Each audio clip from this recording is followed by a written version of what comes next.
Hey there, deep divers. Ever found yourself wondering, like, what really happens when, a check bounces? Oh, yeah, especially here in the Philippines, Don't right? actually hear. A whole different ball game. Well, today's deep dive takes us right into the heart of that. Into a case that actually went viral. It did, because of the outcome. Yeah, so we're looking at the case of Sally Go-Bangayan versus spouses Leoncio and Judy Cham. Giorno, 20-30-20. Decided on June 28, 2021. This one dives into the drama of loans Bounce checks. and those mysterious crossed lines. You sometimes see on checks. Get ready for some aha moments, folks. As we uncover how a seemingly simple loan Turned into a legal battle. that reached the highest court in land. Okay, so let's unpack this case. Let's get into it. The story starts with Sally lending a significant amount of money We're talking P700,000 to the Cham-Ho couple. back in 1997. Now we're talking TW separate loans here. TDWO So P200,000 on July 6th. and a whopping P500,000. On July, now the couple issued 2 crossed checks to Sally as payment. Interesting detail here, The checks were post-dated, meaning they weren't meant to be cashed immediately. but when the time came to collect, Things took a turn.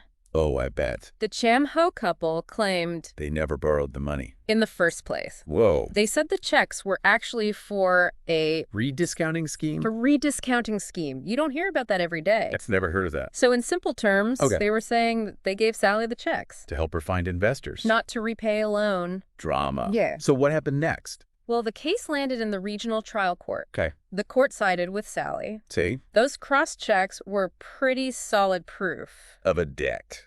But the Court of Appeals Oh, no. disagreed, overturned the decision, Yeah. pointing out some inconsistencies Really? in Sally's testimony, All about... the loan dates, Oh. and demands for payment. Talk about a roller coaster? Yeah, this is where it gets really interesting. Okay, I'm listening. The Supreme Court stepped in, Of course they did. analyzing those cross checks in detail. I bet. The court explained that cross checks can only be deposited, Not cashed. making that rediscounting story pretty hard to believe. I can see that. They also highlighted how the Cham-Hos Yeah. never disputed a demand letter Oh. sent to them about the debt. So what did the Supreme Court decide? They ruled in favor of Sally.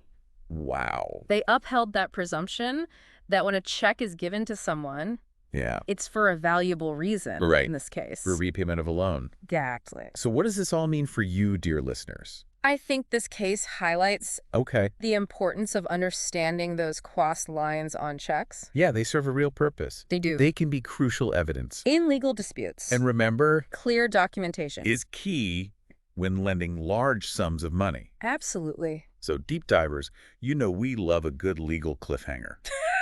No, we do. You're going to have to wait for part 2 You are. to find out what the Supreme Court decided. Don't worry. But before we go, What are your initial thoughts? what would you have done if you were in Sally's shoes Was there anything else she could have done?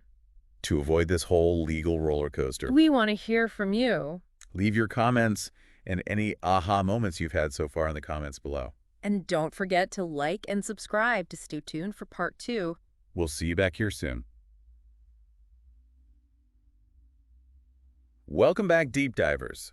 We're picking up right where we left off, with the Supreme Court about to weigh in on the case of Sally Go-Bangayan versus Leoncio and Judy Cham. If you're just joining us, we're talking about 2 cross checks The disputed loan. and a whole lot of legal back and forth. Right. The case had already been to the regional trial court, And then Court of Appeals. with each court reaching a different conclusion. You could say the Supreme Court had its work cut out. So what were some of the key arguments each side brought to the table? Well, on Sally's side, her whole case hinged on the argument that those cross checks were basically proof of the debt. Her legal team really emphasized that in the Philippines, cross checks are generally used for specific purposes like loan repayments, and they can't be easily cashed or transferred around. So it's like she was saying, if they didn't owe me money, why would they give me these specific types of checks? Exactly. That makes a lot of sense to me. It does. Did the Cham couple have a strong counter-argument? They did try to poke holes in Sally's case. How so? Remember those inconsistencies the Court of Appeals brought up? Uh-huh. The Cham-Ho couple's lawyers really hammered those discrepancies about the loan dates, and when Sally demanded payment, Okay. they argued that these inconsistencies cast doubt on her entire story. It sounds like they were trying to paint a picture of Sally being unreliable, or maybe even changing her story to fit her narrative. Yeah, it's certainly the impression they were trying to create. Is that a fair assessment? I think so. They wanted to raise enough doubt to make the court question Sally's version of events. But I thought the Supreme Court was really interested in that rediscounting scheme story the Cham-Ho couple kept bringing up. Oh, they were. Yeah, that whole explanation seemed a little off to me, especially with those cross-checks in the mix. Right. How does the Supreme Court handle that part of the case? They weren't buying it. Really? The court pointed out, and this is crucial, that the nature of cross-checks makes the rediscounting story very unlikely. Oh, I see. If the Cham-Ho couple really intended to use the checks for a rediscounting scheme, why wouldn't they just issue regular checks or endorse the cross-checks to Sally? Yeah, why not just do that? Right. Remember, cross-checks can only be deposited into a bank account. Endorsing them to someone else is pretty much impossible. Exactly. So it sounds like their story didn't really hold up under scrutiny, especially when you consider the cross-checks were never endorsed to Sally in the first place. The court pretty much saw that as a major flaw in their argument. I bet. And to make matters worse for the Cham-Ho couple, they never actually disputed receiving a demand letter from Sally about the debt. Oh, so they just ignored it. Pretty much. That silence was pretty telling for the court. It was. So it's like they were ignoring the debt until it landed them in court. Yep.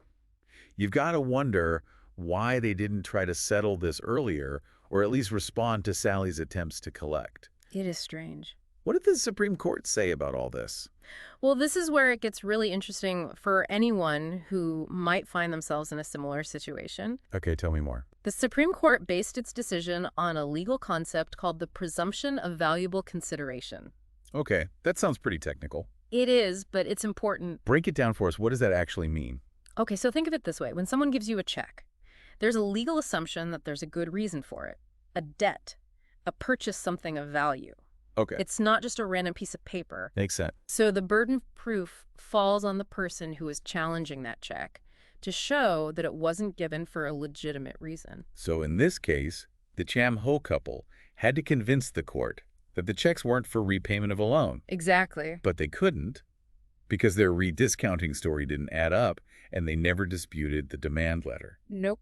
It sounds like the Supreme Court was saying, come on, folks, you've got to give us something better than that. That's a great way to put it. Huh. The court looked at all the evidence, the cross-checks, the demand letter, the shaky rediscounting explanation, and said, we're siding with Sally. Wow. Case closed. So what does this all mean for our listeners? What's the big takeaway here? I think this case is a powerful reminder that cross-checks really do matter. They're not just a formality. They carry legal weight. They do. In the Philippines, they act almost like an ironclad proof of debt because they limit what the recipient can do with them. It's also a good reminder that documentation is key. Having things in writing a loan agreement, a promissory note, can help avoid these kinds of drawn-out disputes. Absolutely. And, you know, this case raises a question I'd love to get your thoughts on. Okay. Would things have been different if there was a written loan agreement in place? That's a great point. It is.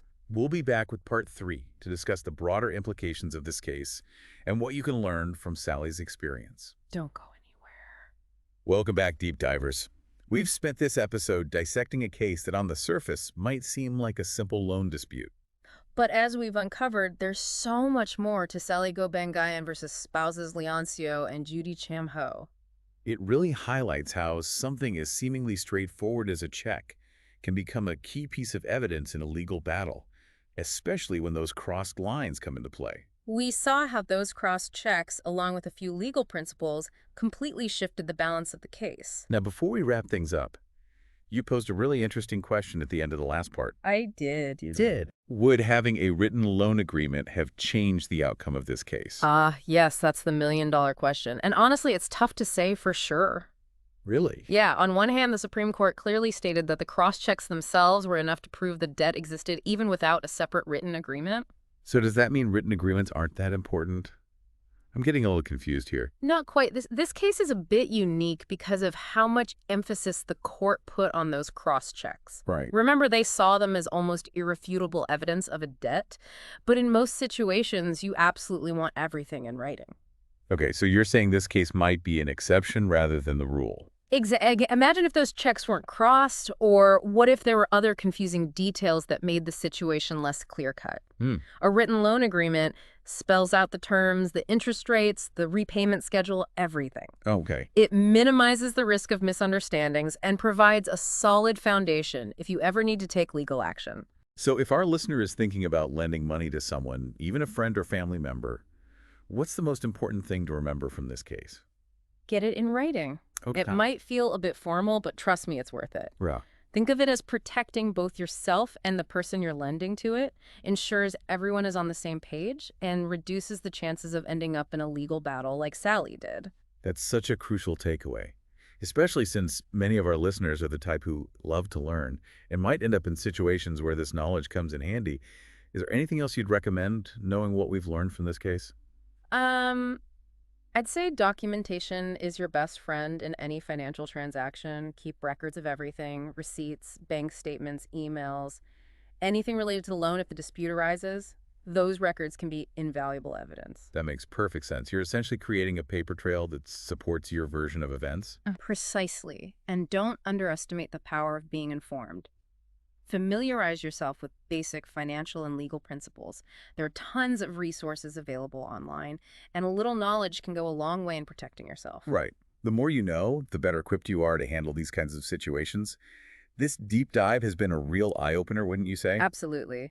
The Sally Go-Bangayan versus spouses Leoncio and Judy Cham case is a fascinating example of how a seemingly simple situation can spiral into a complex legal battle. It highlights the importance of clear documentation, understanding financial instruments, and being aware of basic legal principles. And ultimately, it reminds us that even when things get complicated, the Philippine legal system is there to ensure fairness and justice prevails. We hope this deep dive has given you a better understanding of cross-checks, the implications of lending money, and the power of strong evidence. And remember, deep divers, Knowledge is power. keep learning, stay curious, and always seek to expand your understanding of the world around you.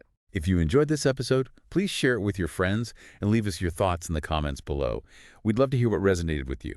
And don't forget to subscribe to The Deep Dive for more in-depth explorations of fascinating topics. We'll see you next time.